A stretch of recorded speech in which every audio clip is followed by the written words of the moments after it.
I got so sunburned Oh my God. that there's like a spot right here where my pendant sits. Uh-huh.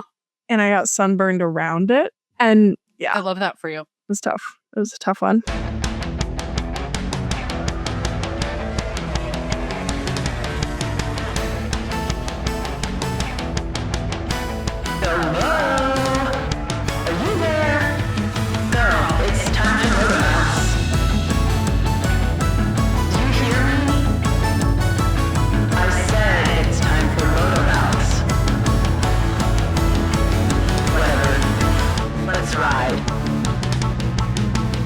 Welcome to MotoMouths, the podcast for MotoGP, motorsports, and more. I'm your host, Zoe, and welcome back from COTA. I'm your other host, also named Zoe, and thank you. I'm tired. How was COTA? COTA was terrifying. COTA ate all her young this week. Gobbled them whole. There was a plague. Yeah. Okay. Craziest thing ever happened on Sunday. Bugs came out of nowhere. Like a swarm of bugs overtook the entire grandstand I was sitting at. People, including myself, did cower. In fear. To this moment, I have no idea what they were.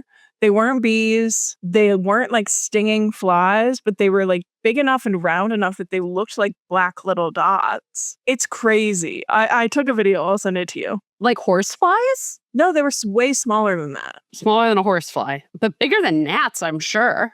Totally. They were like round. Like, it wasn't like, oh, they have like little body parts, like, you know, with like a wasp. And No, it's just like a dot. Truly, I have no idea what the fuck it was. But they were like rotund enough that I was like, that's not a gnat. I don't like that. Yeah. The more I talk about it, the more it freaks me out.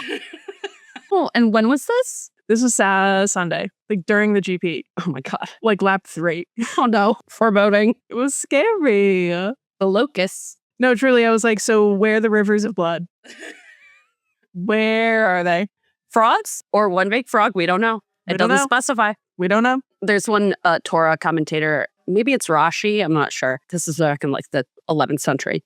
He thinks that it was one big frog that then split off into many little frogs. Can they do that? I don't think so. But well, I mean, I guess that's kind of the point of like a thing that never happens and like theoretically shouldn't happen. Plagues. Yeah. All right. So shall we start with my predictions that we said on the podcast and your predictions that you texted me frantically before qualifying started? Yeah, because I didn't want to think about it and jinx anything. And clearly that was a concern. Yes, let's start with the predictions. So you said Digi P3. Yes. Marc Marquez P2. Yes. Marco Bezzechi P1. Good job. Thank you. Phil King, Joan Mir. Which I nailed. Not a tough one. I said Marco Bezzechi P1. Marc Marquez P2. Boo. Iogura P3, which was so sad. No, that we almost had it all. We almost had it all. And I said Pecco Failking. Which, yes and no. In many ways, yes and no. So, should we talk about my weekend? Let's talk about your weekend. Okay, let's talk about my weekend. I did this year shell out for a paddock pass because I figured, why not? Also, I can't imagine they're that expensive. It was $370. Listen, the best way to do MotoGP is every second of the way say, this is 8 million times cheaper than F1. You know what? And that's so true. That is how you get through it all. Which is not to say that MotoGP is cheap at all. But like if you care about racing and you want to see really good racing. Plus, you get so much more racing. Yes, so much more. You saw the carpetbaggers? I did. No. We'll get to that. The carpet bag. Not the carpetbaggers.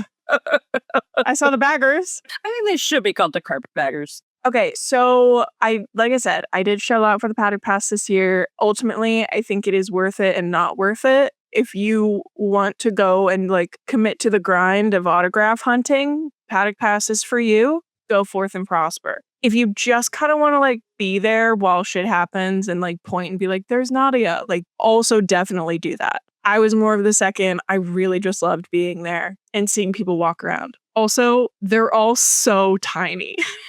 For context, you are 5'9". Yeah, but that's not crazy tall. But the second you take them out of like just isolating them together, you're like, oh, these bitches are tiny. How tall is Alex, do you think? Alex Marquez? Oh, like 6 foot. No, what is he? Bitch might be 5'8". Oh my God, he's so tall. Like, he walked by me and I was like, oh my God, I can see the top of his head. I can't, but like, that's how it feels. So is Mark 5'4"? Dude's tiny. They're all fucking tiny. Oh my God. This is, I'm sorry, I go back on the, oh, but you're tall. No, this is, I can't do on this actually. It's funny, Andrea Dovizioso was there. And on Friday, I was walking through the paddock with my family friend, and I saw these like 4 tall, and I'm talking like 6'3" dudes. Yeah. Tall dudes, just like chit-chatting, gabbing, laughing, having a blast. And I'm like, cool, normal people, great. And I kind of start to pivot.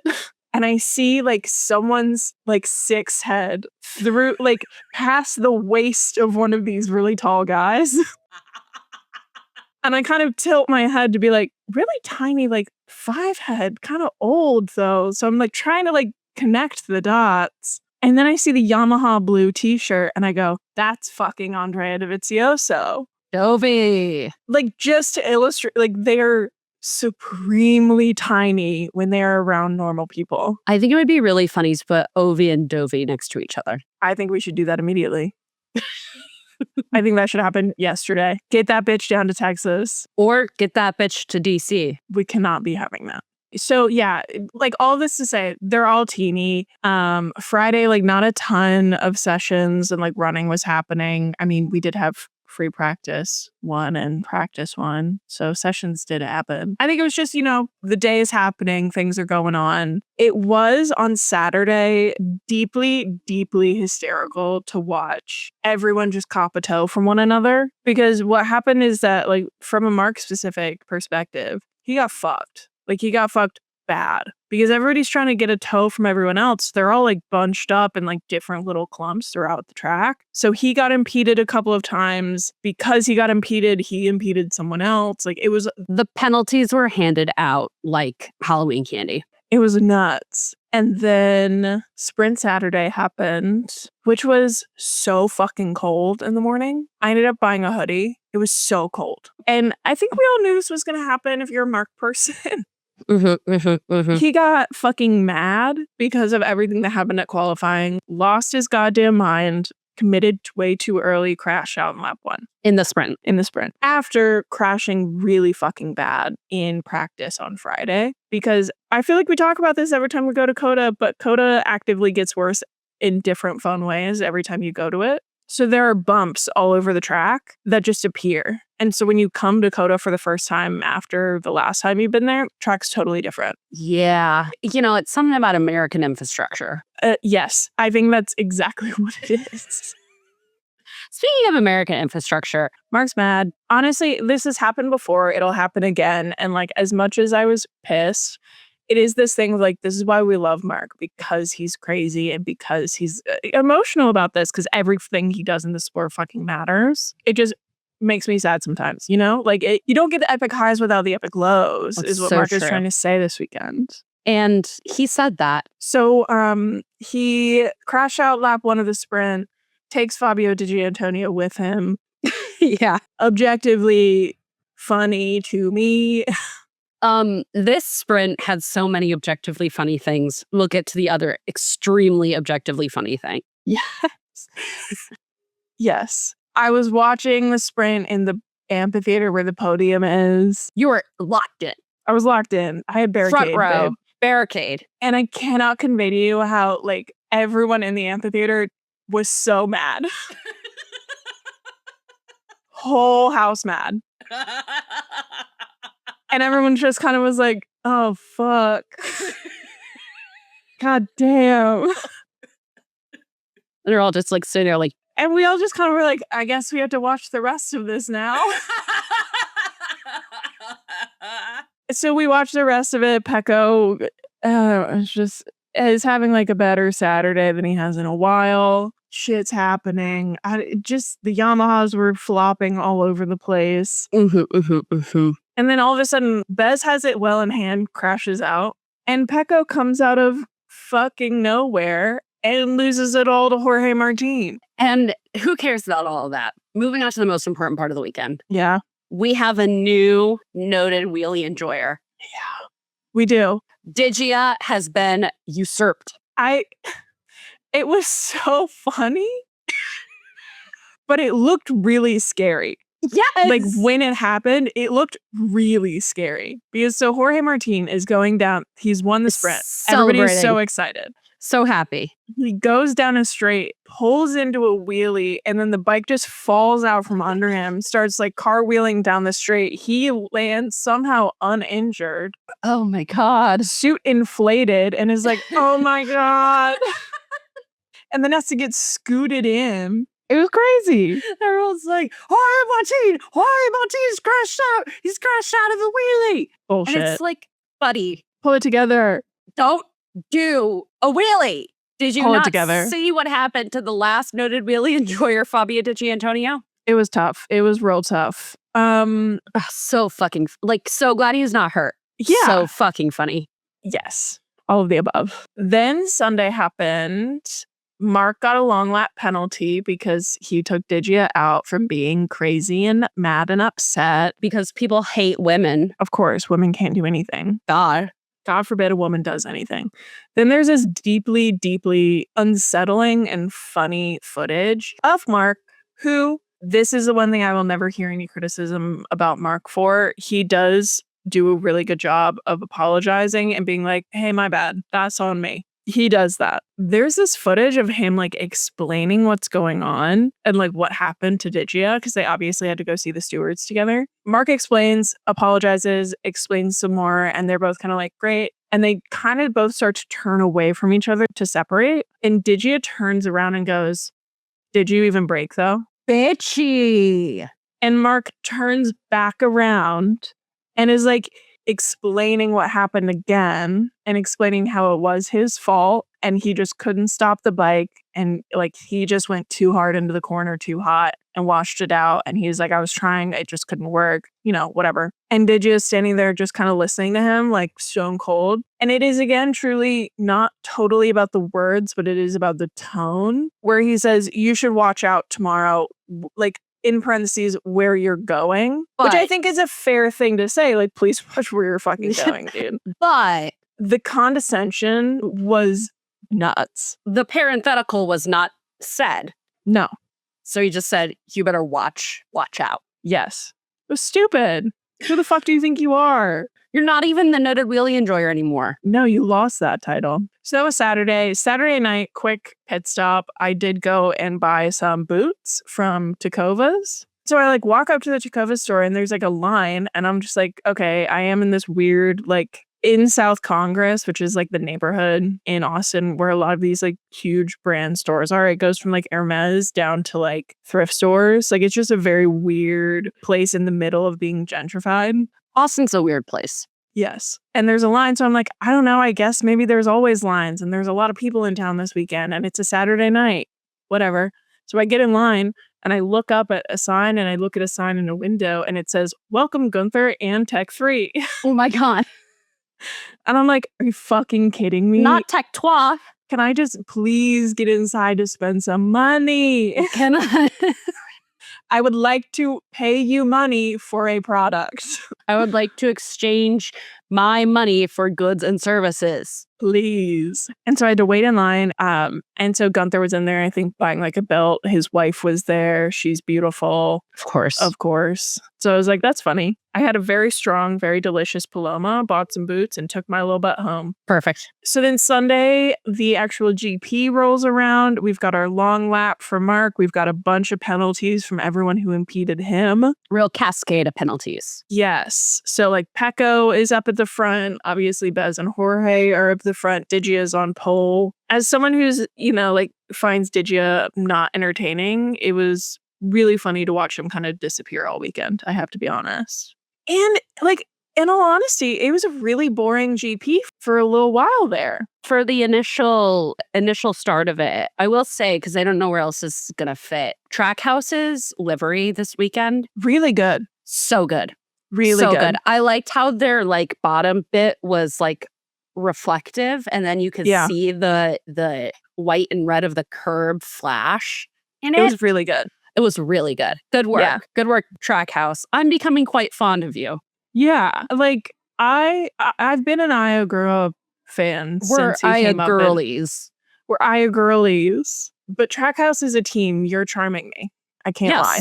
Yes. I'm feeling some sort of emotions towards you as an American representative of the sport. Yeah, you're definitely not in Papa's Orchard yet, but you're getting there. So Mark took his long lap, was sent down to the fucking boonies, and then had like a cat fight with Enea Bastianini all the way up. Beautiful. Hysterical. Enea is so funny to me because he does this maybe once or twice a year, where you're like, wow, is Enea good? Yeah. And then there's like 6 months between that where you're like, I don't think he is. And then he does it again, and you're like, whoa. I almost made it a fully Aprilia podium. It would have been so good. We were so close. We were so close. It was so tragic. We were so close. I saw him coming down the straight towards 12, and I was like, there's something fucking wrong. It was really tough. It was his gearbox. Yeah. We have another Marco Bezzechi win. He did do a goofy little dance on his bike. It was very cute. He came around the track so slow to say hello to everybody. Got a little cowboy hat. We had another Jorge Martin podium. I'm getting it could Marco Bezzechi dominance war fans. I'm so glad you brought this up. Can we flash back to 2025 where Mark won like 2 races and everyone was like, hey, I think this might be the end of the sport? I do remember that. And now we've had, 5 wins from Bez in a row? Yeah, we have. And no one is making that argument? Interesting. Fascinating. Interesting. Can we talk about how the trophies this weekend look like a copper IUD? They're always like that. This is tradition. And you know what? They're not the worst. Australia just gives them plates. At least we give them something fun. And useful. Yeah. Oh, one last thing about this, sort of.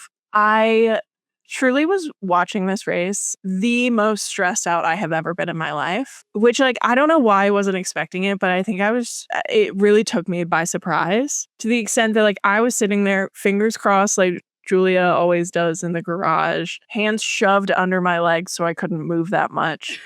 Just lasered in on Mark, keep it clean, stay on the bike, stay on the bike, stay on the bike. Oh, I think I gave myself arthritis. It was nuts. It was crazy. Oh God. And then leaving at the end of the day, it's you run into people where you're waiting for the tram or waiting to get in an Uber or you're splitting an Uber or whatever it is. People are like, oh, who are you rooting for? And I just went, I needed Mark to stay on the bike. That's a win for me, you guys. That's a win. Well, going into the weekend, Mark did crash out in front of you last year. Yes. No. And this is critical context. Mark last year crashed out, and so did Celestino Vietti, who was on track for a podium at COTA last year. And this year, neither of those things happened. Did he podium? He got second. What a great weekend for you specifically. No, I had a great weekend. Mark stayed on the bike, got points. Jorge Martin did a wheelie. And crashed out of it deeply funny. And I will take a Bez win. I'll take it. Sure, I'm not complaining.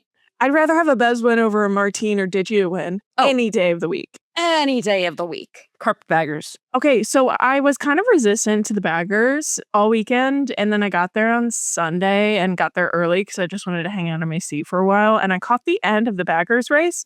It was a photo finish. It was crazy. So is it just Harley Davidsons with saddlebags racing? Yes. They're not souped up or anything?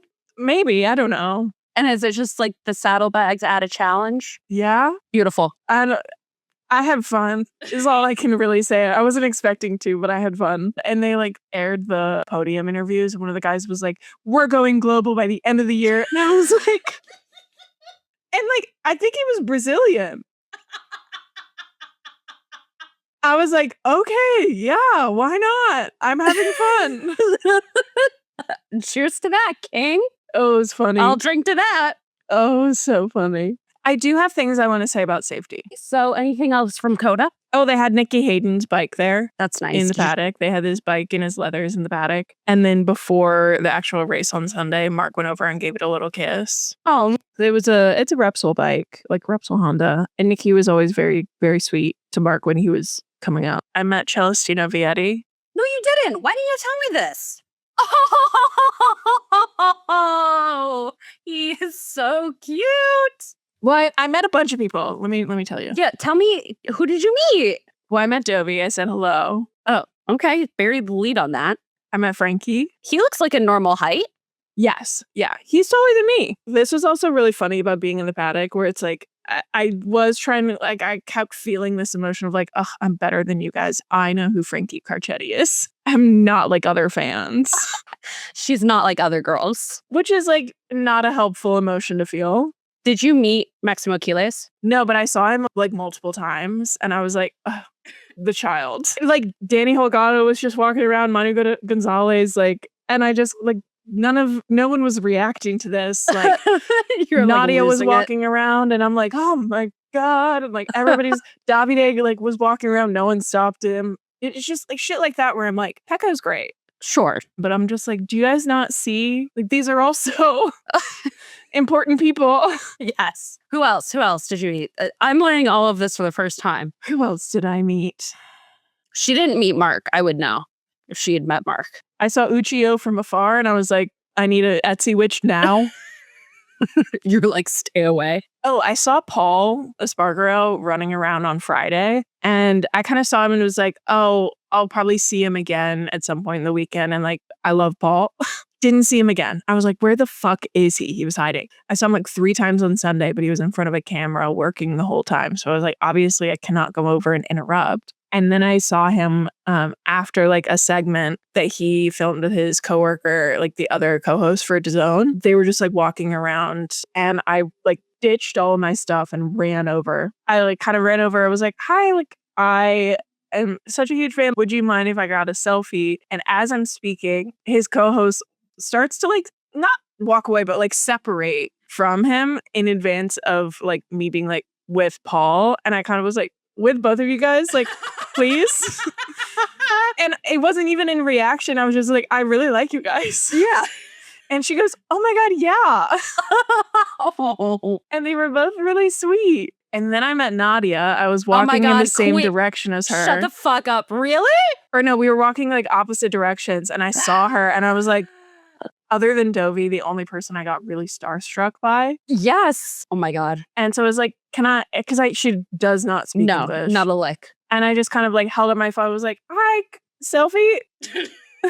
And she goes, yes. And took a photo with me. I was like, good luck.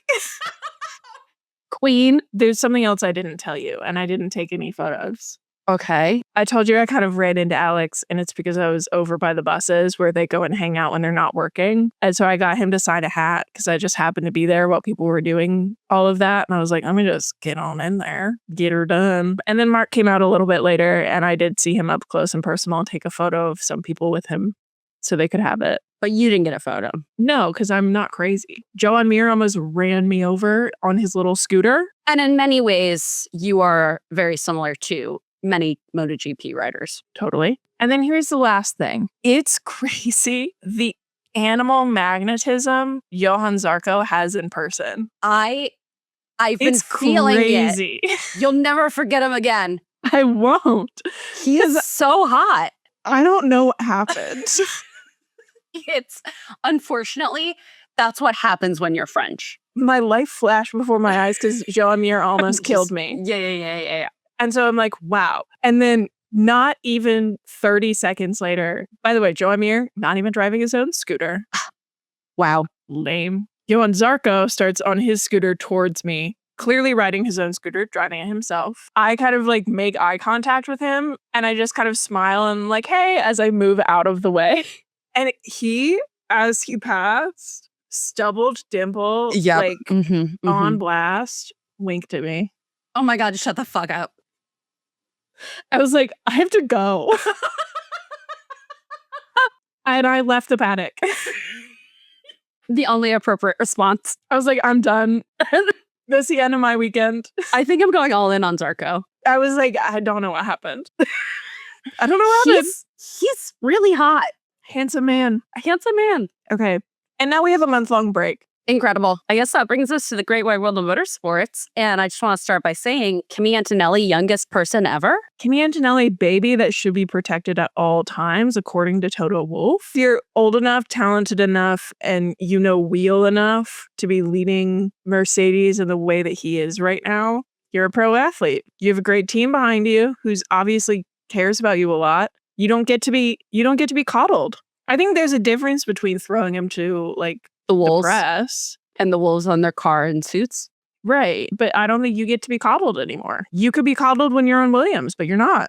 I do want to say, speaking of coddled on Williams, I want to, it's on me for thinking that Mercedes would ever put George before they would put Kimi. I was thinking about this too, because like obviously I've been so like out of Mike pilled. Yeah, I've so locked in on MotoGP this weekend, but I've seen a lot of what's been going on in F1, and I totally agree with you. And I think part of it's an issue of Kimi being there, but a huge part of it is just unfortunate timing for George. Like, you can't fix that. So let's get into the weekend. Let's start with our predictions. I said Max P1, kill me. P2 George, also didn't happen. P3 Charles. Our GOAT. Way to go, me. And then Fail King Lewis. You did fine. You said George P1. No. Kimmy P2. Close. Charles P3. We both did it. I know. And then you didn't reverse curse him. Fail King Ollie Behrman. Listen, I do want to say great 2026 debut for Oscar Piastri.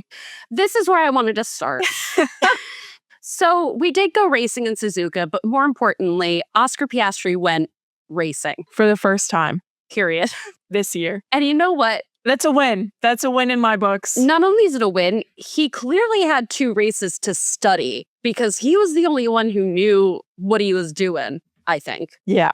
He had a really great race weekend. So did Pierre Gasly. I had this bullet. I said, has anyone looked over at Pierre lately? He had a great weekend. He did. Nobody's talking about it, but he had a great weekend. Can I say something that may be controversial? I think every racing series needs like 4 Pierre Gaslys. Okay. Because like he's a good racer. Is he like generational? No. If I'm being totally honest, I'd rather have 2 Pierre Gaslys than a Pierre Gasly and a Lance Stroll. Every series needs like good drivers who can show up when they have the opportunity and the ableness and are idiots. I would go so far as to say every series, nay, every sport should be made up of those people because generational talents are just that. And so then when you go hunting for generational talents, it means you eat your fucking young all the time because apparently having 4 Pierre Gaslys isn't good enough for you guys. You want to have 20 Max Verstappens. Joke's on you. There aren't 20 Max Verstappens. You got 1 and you're kicking him out. All that to say, Pierre had a good weekend and I'm very happy for him.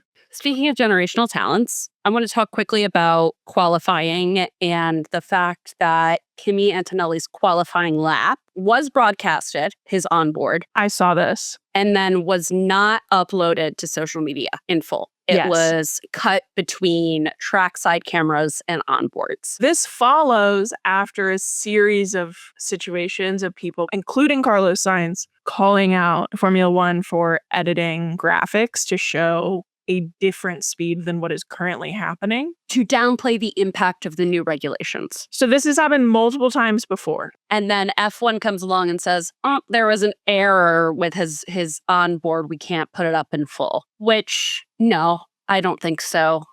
First of all, because it was already broadcast, you have multiple redundancies in terms of that footage. It's just so silly. They know it's shit. They know it's shit. Even beyond that, even if you don't want to get into like a he said, she said about like what an organization thinks about regulations that are more and more disliked every day, I have to imagine someone on like their social digital team was like, hey, we shouldn't post this. Yeah. And that person got overruled and they shouldn't have been. Because bare minimum, they have an audience that they know and they have encouraged over time to look at every single detail. Yeah, it's kind of the whole point of the sport. And even in like digital spaces. It's like Taylor Swift saying, and she does this sometimes. She does. When she does it, it makes me laugh every single time, where she's like, don't look at the liners of my album, the liner notes, to see who I'm dating and if my songs have paternity tests, which is a very valid argument if you had not encouraged your fans to do that for the previous 5 albums. I can't even.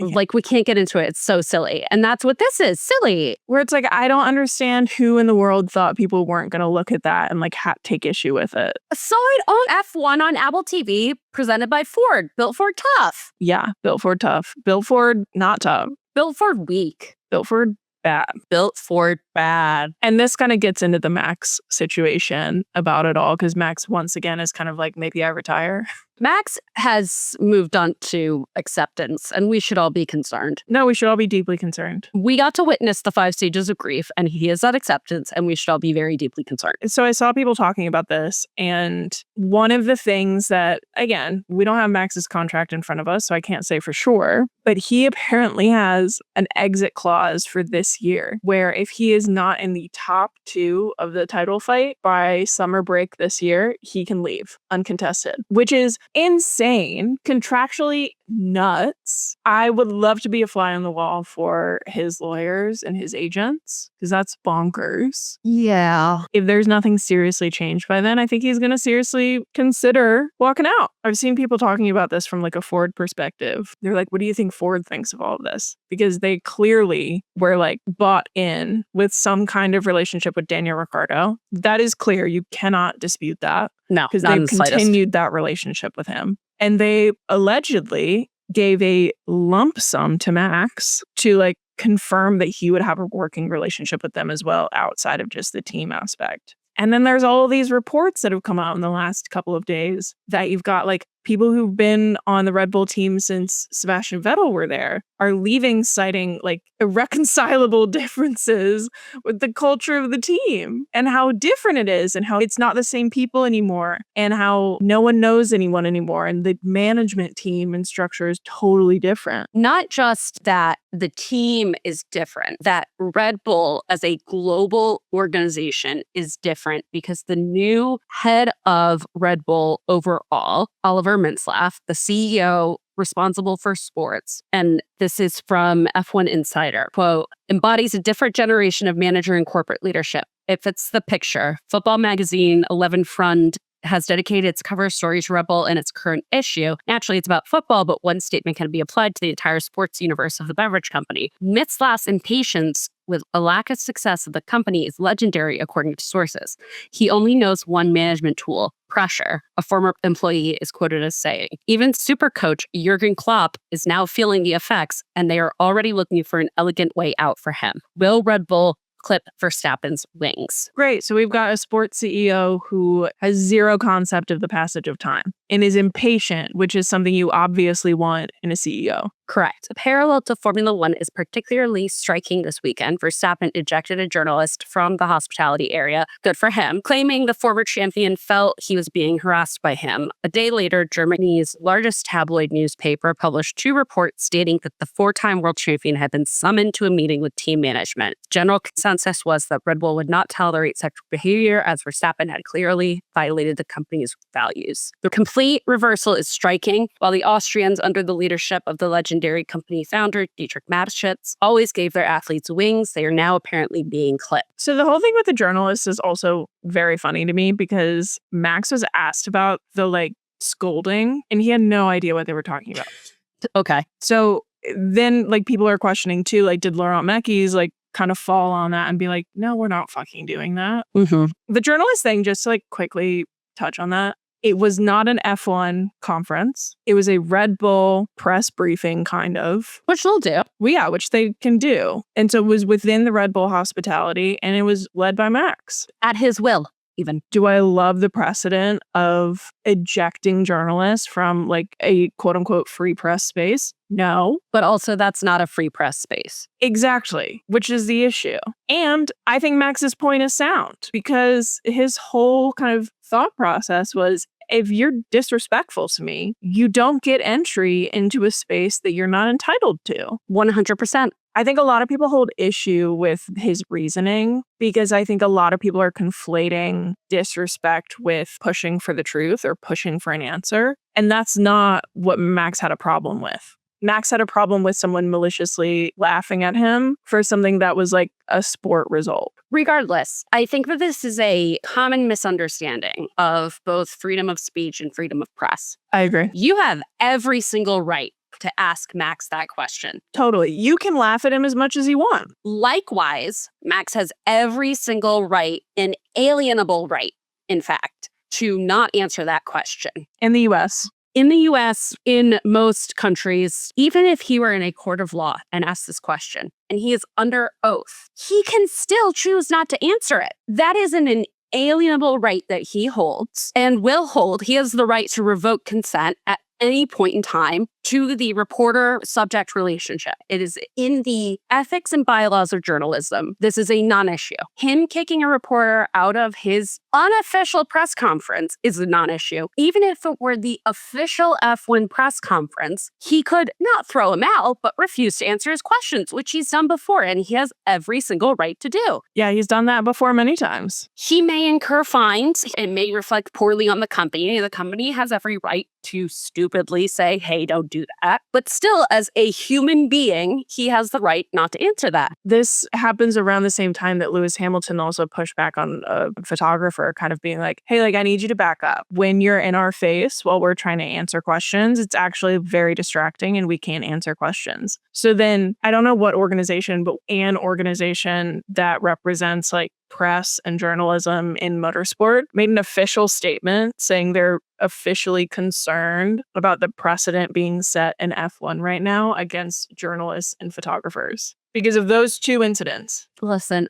I honestly couldn't give a fuck, and I'm currently living in a fascist state. Yeah, like I believe so deeply in the freedom of press, the access and rights of the press and news media, the importance of the fourth estate. Here's the issue. It's a private entity. Sorry, it's a corporation. F1 is a corporation. You have no rights. You have no rights. It's not the government, and thank God for that. I also think it's like in the way the world is right now, I find it hysterical in the funny way and in the traditional way of like, what the fuck are you doing? Claiming that this is a worrying precedent for the state of journalism because it isn't. It's so fucking British. Yeah.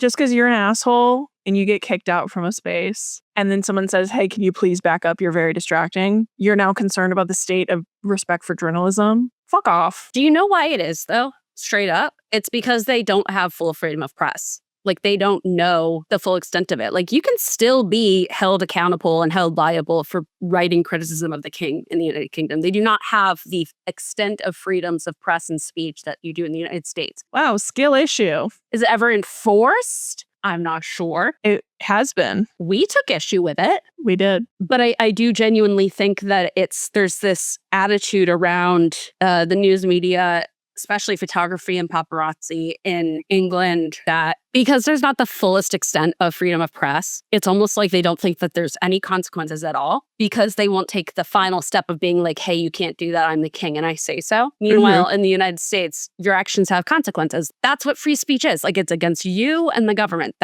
You have the right to say anything you want about the government. If it is a private entity, a private corporation, a employer, a person, mano a mano, does not apply. Talk shit, get hit. Talk shit, get hit. Like critical American philosophy. Let's move on to the race.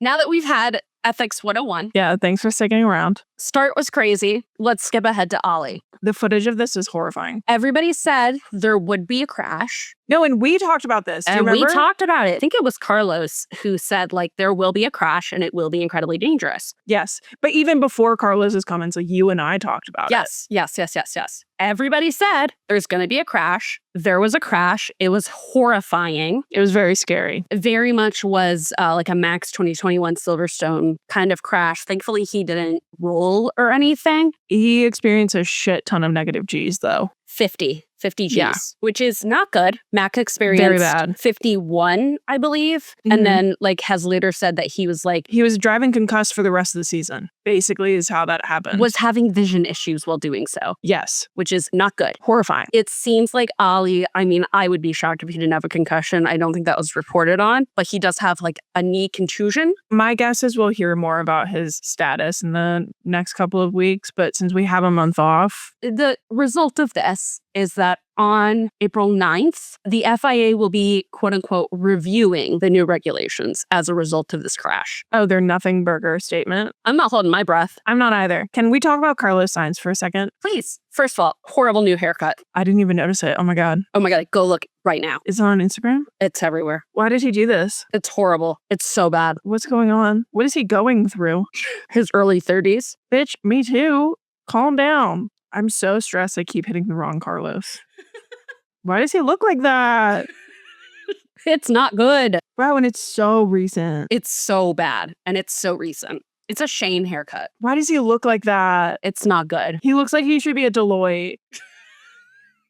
Derogatory. He looks like that video of him when he was 4 in the MotoGP paddock eating the divider line. Yeah. Oh, God. Anyways. Horrible haircut aside. I was talking about this with a friend of mine earlier. I have kind of ragged on Carlos a couple of times this season. And in seasons past. Yeah. But like explicitly this season, I have hesitated to believe that he and George are taking these regulation concerns seriously as like the co-GDPA directors. Driver representative, who knows? I don't fucking know what they are. But they are in it together. We know, based on comments George has made to the press ad nauseum, that he's fine with it all. And Carlos hasn't really said anything. And I, in the past, have kind of been like, hey, bitch, open your mouth. Like, I know you have thoughts, please. And he kind of made some comments a couple of weeks ago. And then this weekend actually had what some in the press have called a tirade, which I think is a deeply irresponsible framing. In his tirade, he is very mature. He is very calm, cool, collected. He is very professional. And he is very whatever the opposite of hysteric is. I found it like a very calming voice in the room about something that's very, very serious. And he's clearly taking it seriously. Yeah. And I honestly, like, I have a lot of respect for him, like, about having this conversation and essentially saying, hey, we've been telling them this for a long time and we need them to do something about it because we're right. And we were just proved right. I will say, on some level, that's on me. I'm in the wrong because I think this is one of those moments of like exerting maximum pressure because there was already Max in the press. Lando in the press. Fernando's made a lot of comments. Lewis has flip-flopped. Charles has said a lot of things. Alex Albon has even gotten his like voice in the fight. I'm agreeing with Lando.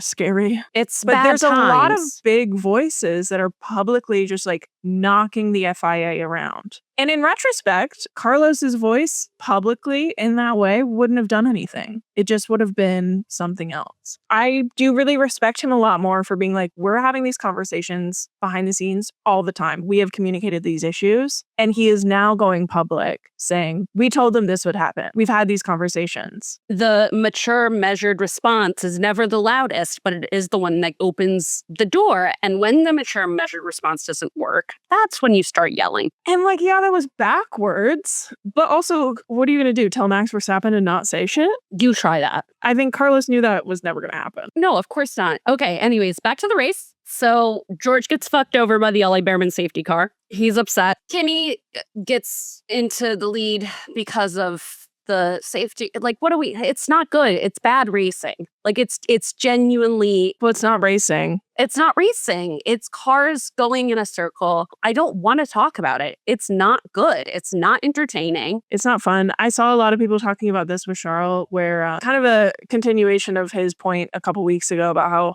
you can't go like flat out in quali laps anymore. Like, it takes all the personality out of it. It's just like you feel cheated as a fan because you think that your favorite racer has done something or like done something well. And then you find out it's all because the battery of the guy in front of him. And you feel cheated as a watcher. Like, you feel like you didn't watch something real. Also, and I know people have said this before and they'll say it again, I don't think that there should be hybrids in F1. I mean, I think this is the original sin of the sport, with a sport that has a lot of them. The original sin of this century. This era. The hybrid era, if you will. It's just like, it's funny, this sport spends so much time trying to be sustainable when it's like you're being sustainable in the weirdest ways that are actively breaking the function of the sport. You're sustaining my anger. Yeah. I don't know. It's like, it's a real downer. Like, what is there to talk about? There's nothing to talk about. There's not much to talk about other than like, is Max retiring soon? Lando looks like he's going to walk in front of a bus. Alex Albon is having a huge problem with Williams right now. That beef is legendary. I don't know. It's just sad. Like, it's a bummer. Do you want to hear a quote from? So we're agreeing with Lando Norris, and now we're also about to be agreeing with. Kill me. Bortoletto passed me, and I didn't even see it coming before turn 13. I was like, brilliant. But then he had no battery into turn 16, and I just passed him without even doing it on purpose. Why don't we all what's the point? I'm feeling real existential in this in the club tonight. Yeah. That brings us to the grid as ... which for the uninitiated is a moment in our podcast where we categorize a handful of riders and drivers from across a great wide world of motorsport as a person, place, thing, idea, and concept. And as the only saving grace from the Suzuka weekend, we will be doing the grid as Pokemon. Who's that Pokemon? Would you like to go first? I would. This is so fun. I know, I'm really excited. I think Digia is Pidgeotto. Okay. Mostly because the way he slicks his hair back looks like the way Pidgeotto's head is. Yeah. Similarly, is also very Pidgeotto-esque. Yes. This one is very low-hanging fruit. Pecco Bagnaia is Rattata. Yeah. Straightforward. Valentino Rossi is Psyduck. Oh, yeah. Partly because it's a psychic Pokemon, but also partly because it's deeply funny and just like very cringe on occasion. Yellow. Alex Marquez is like a Poliwhirl, but mostly probably Poliwrath because he is like aggressive, like fighter. I think that Alex and Mark are duo. I was thinking about that. That did come up as a thought, and then I was like, we'll get there. And then I was really going back and forth. I knew I had to do something with Mark because he's my goat. And this is like, I'm biased. Like, this just is the way it is. Mark is Eevee. Yeah. Oh, yeah. And Mark is Eevee every way. Like, yeah. Every evolution. Exactly. Mark can be any and all of them because he's so like amorphous in some ways where it's like, I could be your villain. Or I could be like goofy, weird dude on the sidewalk. Like, you know. Yeah. Love him. I have some bonuses in the MotoGP world. Go for it. I think the VR46 Academy is Doug Trio. Yes, of course. Of course. Clearly. Of course. I also think that Celestino Vietti is Venovat. Yeah.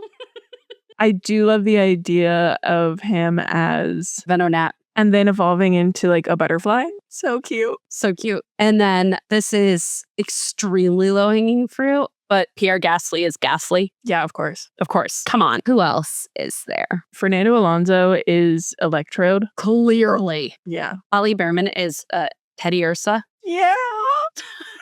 And then goes into Ursa Ring. Max, obviously Mewtwo. Not even going to deign. Of course. Of course. Toto wants Kimi to be Mew. No, you know what Kimi is? Kimi is Cubone. Yeah. Because he's going to grow up into like big scary guy, but he's just a little guy. He's just a little guy right now. Like he's just a little guy right now. He'll grow up. And he will, but like he's just a little guy. Oh, you know who Sebastian Vettel is? Any number, but yes. Beatrill. Yes. Yes. This is fun. I could do this all day. I know. This is really fun. Wow. What a good one. This was fun. We could do this like 8 million times. We'll return. Wow. I think that's it though. I think that's it. Wow, what an episode. Okay, well, come hang out with us on Instagram, TikTok, Threads, YouTube. Make sure to like, share, rate, review, subscribe to, comment on, follow, engage with any and all of the above on our podcast. It really helps us grow. We really appreciate it. And let's keep chatting soon.